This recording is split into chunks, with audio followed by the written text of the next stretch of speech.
Hola, and welcome to Latinx by C, where we discuss all the good, the bad, and the ugly of U.S. politics from a Latino and Latina and Latinx perspective.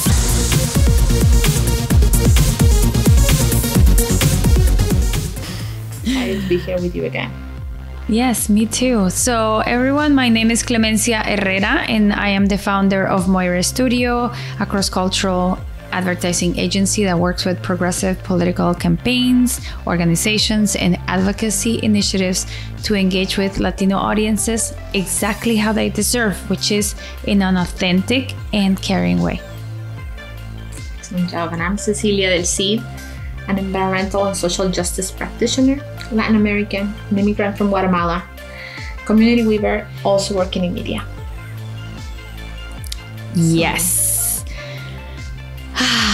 I'm kind of like, I'm preparing myself mentally for this topic with kind of, emotionally and mentally. We spoke about this topic a little bit last episode with Angelica Razo. But we decided to actually dedicate a full episode to this because our hearts are still very heavy from the last school shooting in Texas, as well as a slew of mass shootings that happened over Memorial Day weekend and more that happened after that. So we decided to take this time and speak our minds about how we feel about gun control. Yeah. And specifically how it affects our communities. Obviously, the discourse on gun control can go in many different ways, but this ultimately it is from a Latino perspective. So here it is. Here's what we think about guns from our perspective. If anyone cares to hear it, tell me.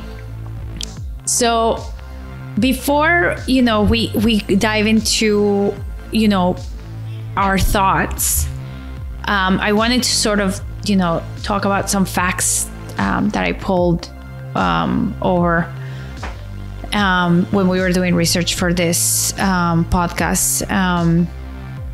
Each year, more than 4,100 Latinx people die from gun violence in the United States, and that's about 11 people a day. About 2/3 of all gun deaths are homicides. And Latinx people are twice as likely to die by gun violence and 4 times as likely to be wounded by an assault with a gun as Anglo-Americans do. The other thing is that over the COVID pandemic, and I didn't know this, but gun violence went up. Yeah. And it was disproportionately higher for Black and Latino communities. And the gun violence went up by 85% over the pandemic.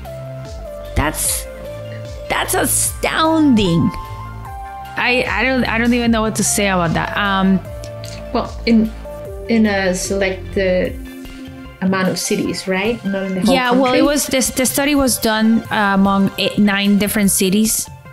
That's 9 cities. Yes, it's a lot. It's a lot of cities, and it's 85% is insane. And obviously over the past few years, and I'm not gonna get into the reasons why, but hate crimes have also been on the rise, and because there's so many guns on the street, Latino communities are on the other side of that gun. So sad.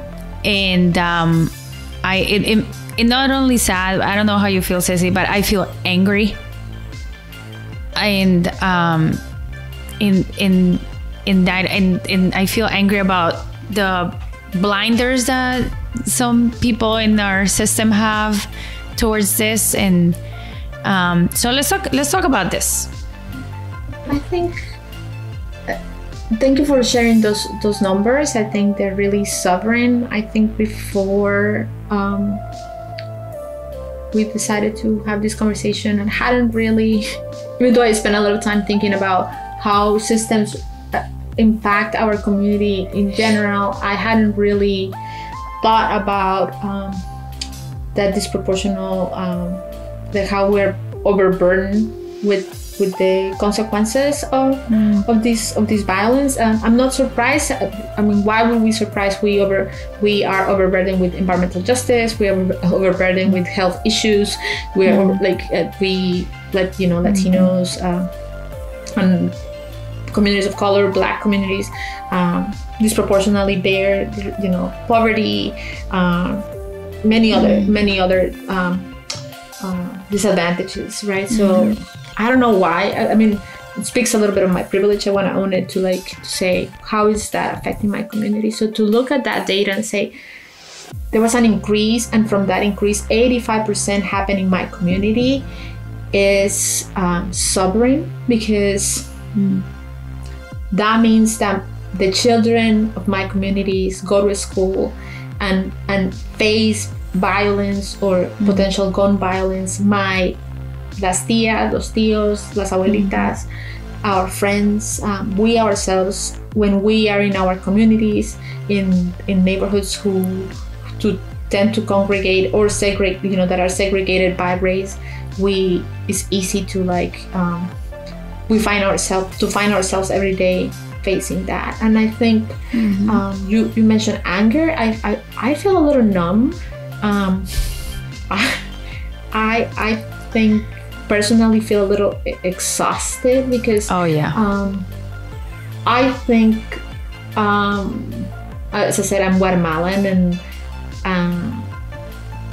I have never experienced being in the opposite side of the barrel of a gun. I don't really like weapons. I remember my father owned a revolver years back, and one day he realized in a situation he was never under that decision, I'm tired of being robbed, I'm tired of my things of being taken advantage, I'm gonna defend myself. And when the moment life put him in a situation like that, he thought it's not worth it to take a life, take the radio of the car or whatever it is, so I think it's easy to think that we will be able to use a weapon to defend ourselves, to protect our material belongings, and we work really hard for them. But my personal experience has been that you can recover anything material, and once a life is gone or lost, it adds a lot. It's not only the person who is on the other end, it's also the drama of you potentially taking someone else's life. And I'm really not interested in. That's a great way to see it, especially because people that are in the military go through some rigorous training to use weapons, not only to use them, but also to bear the responsibility of taking somebody's life. And they still come out of wars, absolutely traumatized by the death that they see. And obviously this is death at a much larger scale, but you're still, I've seen interviews of soldiers talking about how they've taken a child's life or a woman's life, and it's haunted them for the rest of their lives. And these are soldiers, in this a regular person out in the street is okay with it, is gonna be okay with it. I don't think so. So that's a really great way to think about that. So I think about how it happens in the imaginary. I think you and I, when we're preparing to have this conversation, talked about what are the cultural bases, and we'll get a little bit into the cultural basis in the United States. But I also want to think about other things that allow us to think that death is not final, at least when you're younger or a child. And I'm thinking about moments in which children or young adults have wielded weapons. I think video games and so many culture, like these ideas of there is violence so generalized and so available and so ready in ways that I feel other generations didn't have access to. Like, obviously, my generation began to play with like video games and very violent video games, but now you can have, you act as if you're an assault, you're assaulted in an assault combat unit. And I think it does something to really comprehending how finite and final death is, right? It's a loss. It's a loss from every end you see. Yeah, and there's other people connected to it. Yeah, and it's the loss of the life. It's the loss of the people who lost that life, and it's a loss. I feel like there's something chipped away from you of your human. Like there is something that is a before and after when you are put in a situation in which you've taken a life. I'm sure. Even people who have been, we come from areas who have sicarios or like have had like highly trained and people who are extremely violent and those guys are like dead inside. Yeah, no, but at some point. They're dead inside, but they didn't start dead inside. Yeah.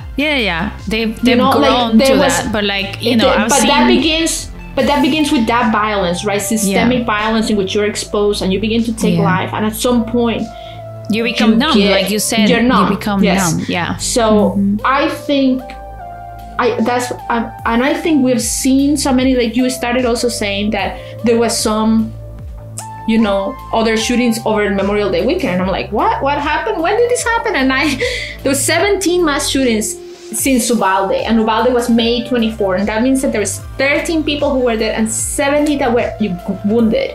Like there was 17 mass shootings in the last week. And there is also like a description of what a mass shooting is, right? Like, but that is like, there's been 230 mass shootings this year. Yeah. And I mean, I live in Boston, as most of you guys know, and on Fenway, which is the baseball stadium, there's a big billboard that has a counter of how many people have died by gun violence, and it keeps going. It keeps going up and up. It's staggering, and it's sad, and it's also angering, and but like that's let's sort of dive into. I think that's a good place to start. Like what is the origin of the U.S. is really the only country that has the economy that it has, and it has so much gun violence. It's like there's no other country like it. And I think there's an origin behind it. There's a culture of guns behind it that is really what the conservatives are strapping themselves onto, and really like recalling this culture. So let's talk about the culture. Where did this come from? And we were talking about this as we were preparing for this talk, and this country was taken by force. There was a war, and someone lost, and the people that stayed, the people that won, they won it because of guns. The Native Americans did not have guns, and the Anglo that came from the Europeans did, and so there was a disproportionate amount of violence, and so they were able to take their land, and so. But this created this culture, and this is my opinion. This created this culture of I will only take what is mine or defend what is mine with a gun. And so it also created this culture of like, well, if I took something by force, then that means that it can also be taken away from me by force. So, you know, there's this culture of I need my gun to protect me from somebody else trying to do the same thing that I did. And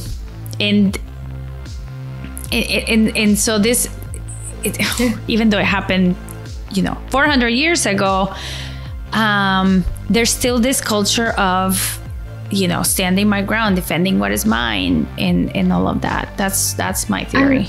And I think I can see that, and I can see how that vision of the white settlers, European settlers, come in, taken by force, got enshrined in legality, right, in the Constitution, which is something that continues now to drive, like, you know, this Second Amendment, like people in the United States have the right to keep bear arms. And that's not the end of the Second Amendment, that it has a full other sentence that accompanies it. Like, it's like, you know, it has a very specific circumstance, and well-regulated militia being necessary from a free state, right? So, like, I think it has to do... Yeah, and that's the other thing. Just so you're also like, it's either the Native Americans are going to take my land, or the British, they're going to come take my land, or the Spanish are going to come and take my land. So... But this is unceded land, right? This land wasn't empty. They took it back from somewhere else. So, like, it's like also is this mirroring to think that if I have caused this tremendous violence, why would prevent that people that I have harmed so hard to eventually rise up and do the same to me, what I have done to them? So it's definitely rooted in fear, I think, and in great division and in great racial division. Because we know who was considered a citizen or not considered a citizen at the beginning when this country started, and, you know, you and I were not considered a citizen. So I think there is the culture of what happened before, then there's kind of how this country comes to be as the United States, outside of being a colony, an independent state, and what were some of the things that got enshrined, that got cemented into the national identity. And there's also, you know, the fear that is, like, I think that you are getting at, that if I taken this by violence, what prevents other people from coming and taking it by violence from me? It's just like when people cheat, they're always gonna think that somebody's gonna cheat on them. Yeah, but that is reflection. It's like, that doesn't say anything about your partner. Yeah, exactly. It's projecting. It's totally projecting. It's definitely it's totally projecting. But obviously, like that's sort of like the way of. I'm just like going through, like, I'm just inserting myself in, like, the mind of, you know, someone that thinks this way, and so this creates this whole, like, you know, militia. Okay. Back then. I come from Colombia, and so there was militia. There still is militia. It's called a guerrilla. And yes, they have guns, but guerrilla has been fighting the government since like the 50 60s. years. They have not been able to take over. Yes. They have not been able to take over. They were almost absolutely destroyed by the army. Militias nowadays are ineffective. Well, especially when we're talking about the might of the United States Army. Military force, which is, it will be like this little mosquito flying against this, like, plane, you know, like, I'm not even like, this is not an animal anymore. It's just like, that's the scale. It's not, that's the scale. Like the US military is like 10 times, like you said, what was like, it? 10 times stronger the than spending of the US military is 10 times bigger than the next country investment in their military. Right. So, like, we out invest the number two by 10. So So unless your militia is the size of the Russian Not army, even. then No. you got zero chances. You don't have a chance. You have zero chances. So your gun is gonna be absolutely useless. and I don't think the Russian is the second one that's also in the imaginary in the US. I don't really know who's the next one in investment in military spending, but I think that it's when we spend like more than 50 or I think it's 50 to 60 cents per each dollar we pay in taxes to that. But also let's think about this. If we have one of the biggest military industrial complexes in the world and it has such a large budget, where is that money going? To arm manufacturers. Someone has to be, it's like who is supplying these weapons, right? And I think it brings us to like other like the power and also but also institutions like we have the National Rifle Association, we have other organizations that are dedicated to furthering the idea, the business idea, the marketing of these products, because there's people who use guns safely, there are people who hunt with guns, there are people who patrol, there's people who use them for shooting, like target practice. Like there's people who use them even as in protection alcohol. Yeah, guns don't belong in hospitals. I don't know if you can relate to this, but I remember in Guatemala you will go into the bank and there will be an armed guard. You will go into like heavily, like it will have sometimes it will be like we're not talking about just like some dude with a pistol. He had like an automatic the ginormous thing on his back. And also sometimes they will be in like these like blindados, like like bulletproof. The bulletproof. And but sometimes you will go into like an electronics store and there will be an armed guard, and there's like armed guards everywhere as you go through your civilian city. Where I did not see an armed guard was in a school. I never had one. Tenías la portera. I never saw one in hospitals. The person simply said, "No, you don't come in here." Like, but in commerce or a church. But to think. Or a supermarket. Like I think I've seen it more in supermarkets. I've seen it in supermarkets because I think it's this idea that people could steal, like this protection of the private property and material things. Yeah. But like, I think one of the things when I came here that I felt like I don't have to see guns in my face as I go about my day. Every day doing my average things. Any of my friends who have visited Latin America, they're shocked by this. They're like, oh my God, I walked into the bank and there's a heavily armed guy at the door. And they're like, what is this? And I don't want to live in that state. I definitely, and this is like some of the rhetoric that's been going on. Like, are we really gonna put a heavily armed person at a movie theater, at a supermarket, at a school, at your church, because there's some loony guy that's gonna come and shoot everybody up? And I also, like, do we really want to live in that state?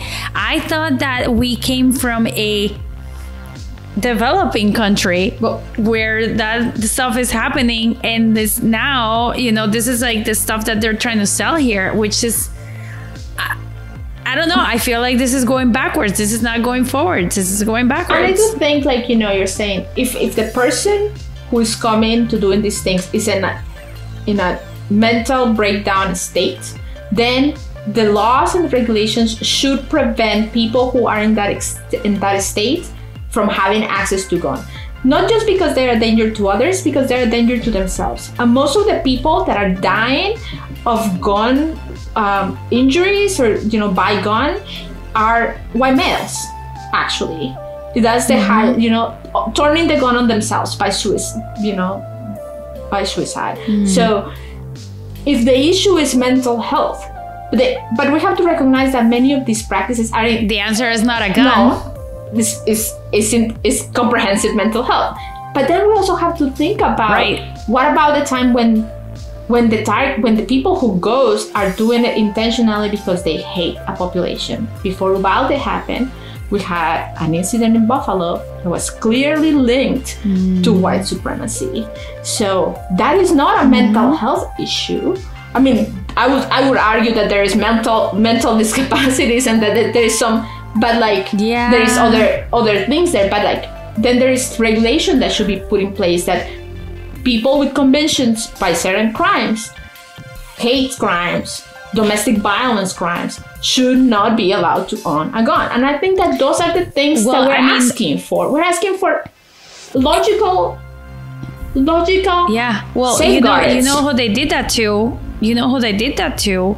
To Muslim people.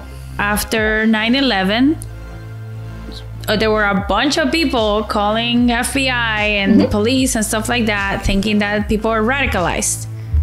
Why can't that happen also with, other people of other ethnicities? Why can't,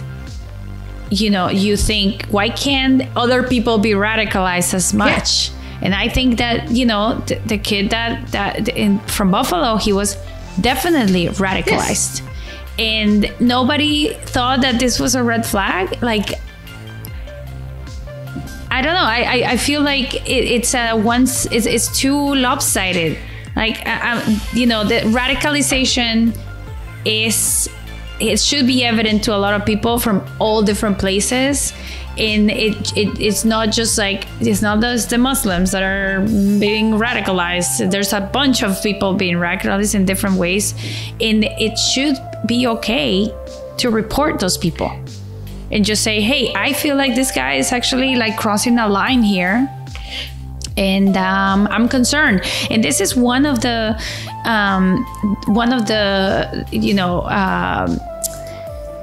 pieces of gun control that is being proposed, which is that red flag law, which is saying, hey, this person, I don't think that they should be getting a gun because of this. And I think that's, and correct me if I'm wrong with that, I think that was the case with the Buffalo shooting, which is like, he had a gun, it was taken away, but then he bought it again because like, I haven't followed them that much, but so I wouldn't be surprised. Like, because like there was a red flag. Somebody raised a red flag and said, "Hey, this person shouldn't own a gun." But there was an incident, and so I think that that's okay. Obviously, don't want this to become a policing state, but if there is probable cause and there's proof of it.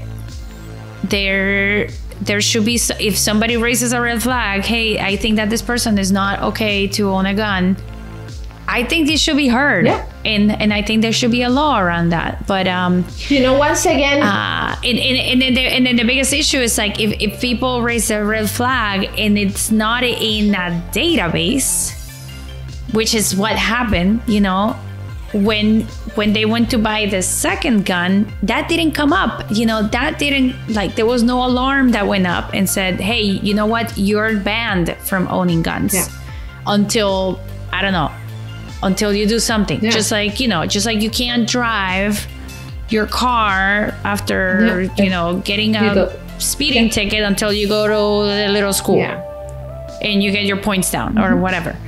And so it's like,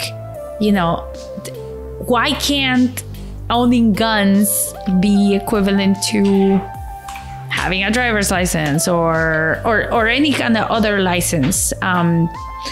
It's just like anybody could just walk up and buy it, like without absolutely nothing, not even like some sort of exam, some sort of preparation. I mean, and we talked about this a couple episodes ago, but in certain states, women have to go through testing and preparation and a bunch of different consultations before getting an abortion. But somebody that could potentially kill 30 people doesn't have to go through anything. It's contradictory to think that you are pro-life and don't think about that. Also, I mean, another example, simple example is, how is it that we consider that an 18-year-old is not mature enough to buy alcohol, but but they are mature enough to buy guns? Also, recognizing that gun manufacturers are creating high caliber assault weapons like the AR-15, the Junior 15, which for doesn't children, belong in the hands of anyone. Children. So we're not even we're saying 18-year-olds can buy a gun. We're saying children can have their own little design for their body, ergonomically designed for their size assault rifle. Which is another thing, you know, like why military do you need caliber. an automatic weapon? Why do you need an automatic weapon unless you're planning on killing massive amounts of people or massive, I don't know where, and like hunting, you really don't have, you know, opportunities to kill massive amounts of animals because, you know, they will run away or whatever. You're usually just like hiding and kind of like shoot one. If you go with an automatic weapon, all the deer run away.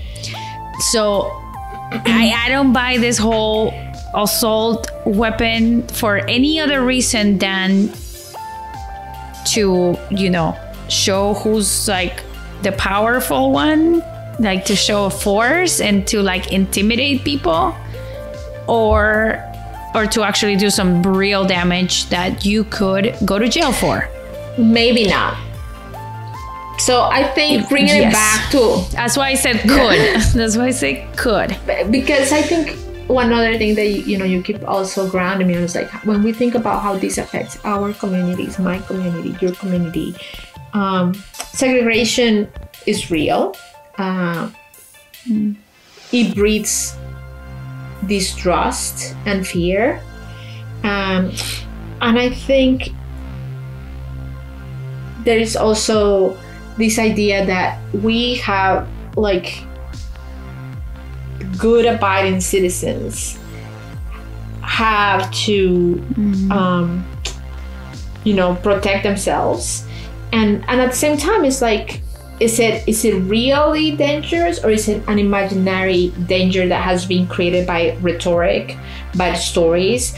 We know that most gun violence is actually perpetrated and suffered by white citizens in this country, but but incidents that involve people of color are overrepresented in the news. So it creates a disproportionate image and idea of who is violent and where violence is happening. So it creates a sense that you need to be, you know, almost like a boxer. You know, if you've ever seen a boxing match, like what does it say? You must protect yourself at all times. In that moment, yes, for 10 rounds, like because you are like fighting. This is the wild, wild west. Like, this is the wild west, guys. You know, you gotta like, you know, and have your cameras and your guns, and because like everybody's gonna come and get you at any time. And I think that I don't want to live that way. I don't want to live in fear. No, I you know, I'm sorry. You know, I feel like we, you know, you and me coming from a country that has been completely destabilized, and unfortunately, I have heard gunshots. You know, when I was a kid, somebody was killed at the building where we lived, and like, I've had family members that have died from gun violence. I have experienced the devastation of guns. I didn't move to this country to suffer that again. And so I'm not gonna live in fear. This is not the Wild West. We're actually civilized people. We're smart people. We've evolved. It's been 300 years. And I think that we can get over it. There is too much money to be made. Yes. And there is fear, and there is division. That's the other point. Yeah. And as long as there is that division and that message that tells me that my neighbor is out to get me, that person next, that I am this close every day of seeing at the barrel of a gun,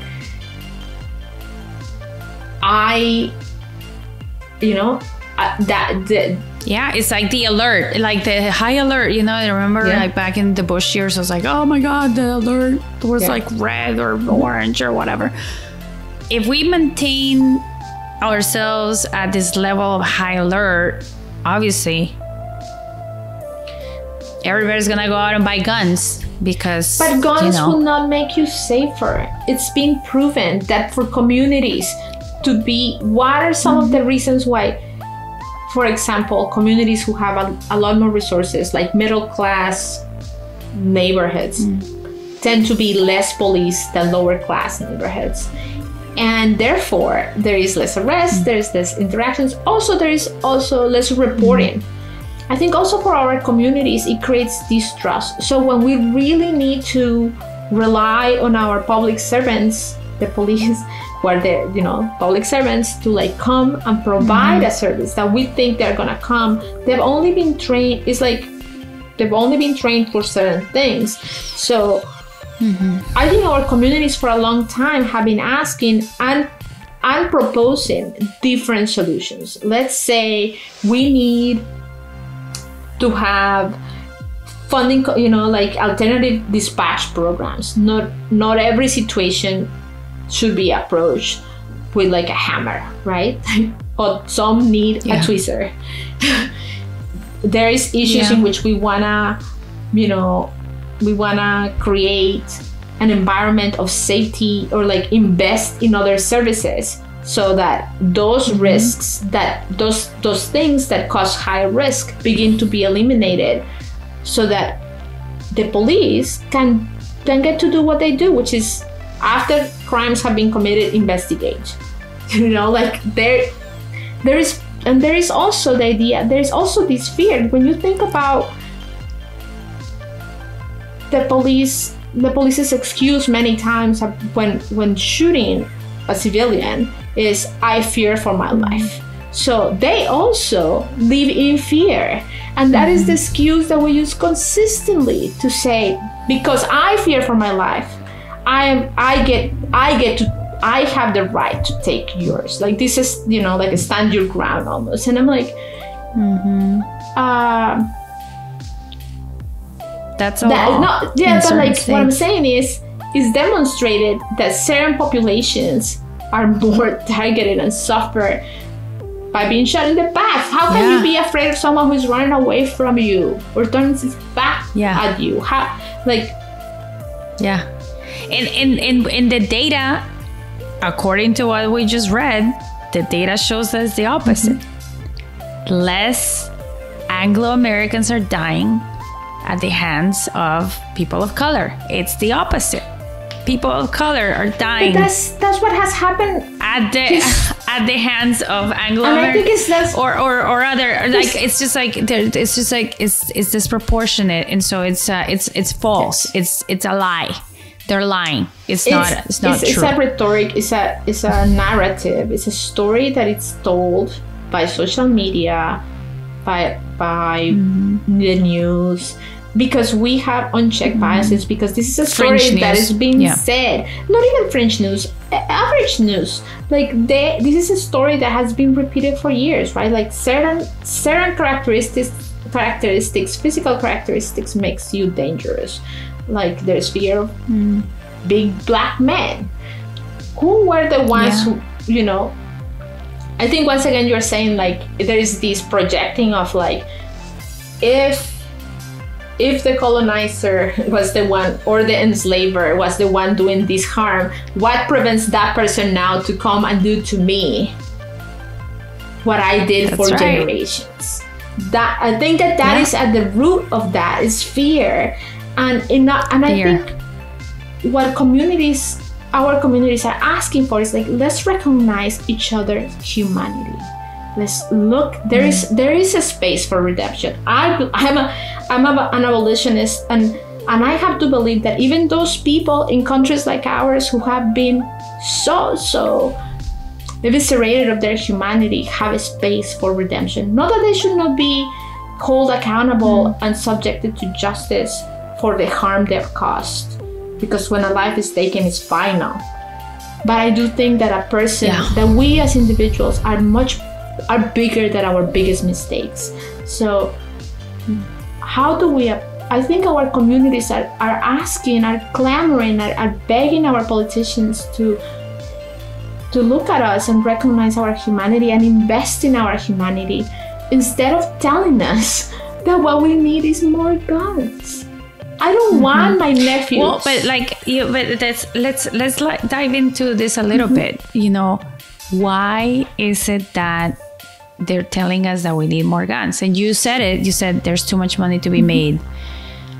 Political power. If we talk about capitalism, all right. The gun making companies, yes, it's a business. They have to make money. They profit from people buying guns. Why is it that the government doesn't do anything about it? Political power. There's a thing called lobbying, and we actually we are actually planning on doing an episode about lobbying, because I'm not sure everyone knows what it is, but essentially legalize these companies, right? These companies actually give money towards contributions towards candidates' campaigns in exchange for, and this is, you know, kind of like, you know, a silent thing that goes on, but in exchange for votes in legislation, or to block or to withdraw, right? Yeah, exactly. So to either vote for or against in their favor. And the gun industry is ginormous, and I'm sure that this is a drop in the bucket for them. Paying for legislation to go in their favor is priority for them, obviously, because like if there's gun control, their private business disappears. And so it's if you think of it that way, then you start to if you follow the money, as usual, you start to realize how much we've been conned about guns, and how much it's a lie, and how much it's all and like their little, I don't know how to say patrañas, but like, you know, their little patraña over there, and that's like what they're, you know, working, and they're then in turn trying to convince their constituents that this is the right thing to do, and it's a con for other people to make money at the expense of people's lives. Of our communities. At the expense of little kids' lives. Of elderly lives. At the expense of yes, exactly. At the expense of innocent lives. There is blood on the hands of certain people in government. Yeah. There is blood in their hands because they have not done nothing to prevent this from happening. And this is why I'm so angry about it. Yes, it is. But it is enraging because in the year 22 of the law, you know, here we are having an argument that is grounded in a history that happened, on a moment in history that happened more than 3 centuries ago, and trying to imagine what the founding fathers of this country were thinking about when they wrote that, and it has very real lived consequences for all of us, for the families in Uvalde, Texas, for the families of the children of Sandy Hook, for the families of like the list goes on and on and on, and we wouldn't have enough time in our podcast if we read the names of every school, venue, of situation. And it's the biggest list in the whole world. And it. So okay, so let's try to wrap this up, because we can we could fume about this for hours. I think I don't want to end this by making all of you guys out there feel like you're powerless or that there's nothing you can do, because there is. Once we realize that this is all a profiting business, and we take that veil off and just say and see it for what it is, then we can say, no, I don't believe you. Yeah. And then we can vote for people that are pushing for more gun control. Better options. Because there's plenty of people out there pushing for it. But this is like so ingrained into this like American values, and they have created an American value around making money. But that's also very much at the core. And I'll say most people who I think of themselves as truly law-abiding citizens who understand guns, who have been trained to own guns, who understand that when there's children in the house, or even when you like your guns when you're at home get locked, get separated, that there's best practices about to maintain and use and operate a weapon. I think that most of them, and maybe I'm speculating, but like my sense is that you will want these tools to be used with the care that they deserve. These are not toys. Yeah. These are weapons. Weapons have been designed to harm, and weapons who have been designed for specific situations like combat. Yeah. We are not a war. And if we want to glorify war, like let's not. It's terrible. There is no winner in wars. It's just the working class, the poor providing la carne del cañón, like the bodies to fuel it. I refuse to get involved. Let's all collectively put our support and behind in candidates that are here to represent us and our well-being and the well-being of our communities, instead of the well-being, financial well-being of industries that do not. Yeah. That will not make us safe. Guns will not make us safe. Yeah. And that's the thing. We have to realize that even if we have guns, we're still very vulnerable, because unfortunately right now, if someone breaks into a Latino's house and a Latino kills them, they might go to jail. And also, if someone kills us, they might get away with it. Yeah. So it's not. I don't want people to feel like we're powerless, because the power the power is not in the gun. The power is in the decisions that we make for our future. Yeah. That's where the power lies. It's like, let's not go down to this level of like primate thinking, like, we're at this level in which we're just gonna fight our way through things like we used to 500 years ago. We are now, and it's like, everybody's looking at Russia going, oh my God, what were they thinking? How could they think that they could take something by force? Everybody's saying that. Why don't you apply the same thing to your day-to-day? Things are not taken by force. We are beyond that. Also, I think if we're framing guns as the tools that will keep us safe, that is not what the data shows. That is not what our lived experiences show. We are going to be safe. Our communities are going to be safer by investing in our basic needs, not by guns. Yeah, and that's, this belief is going to keep us oppressed and controlled and harmed, and we're gonna keep seeing this in the news over and over again. And I am not numb to this. I'm I want everybody to know, what drives this, so everybody can be like, this is enough. Yeah. We don't want any of this anymore. My heart hurts for those moms. Yes. And those fathers. My heart hurts.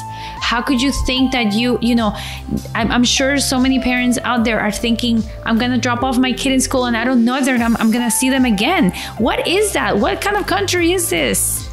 We can't do this. We are better than that. Who goes to the supermarket and think, hey, I didn't know if I was gonna see, and that happened. Yeah. In fact, it has happened so many times. And how many more times. are gonna have to happen before? Is it gonna have to be until one of our own it's gone, until we are gone, for it to become? When I was thinking at the beginning that I wasn't numb, I think the word more than numb is exhausted, and I think it's because emotionally it's extremely devastating to see.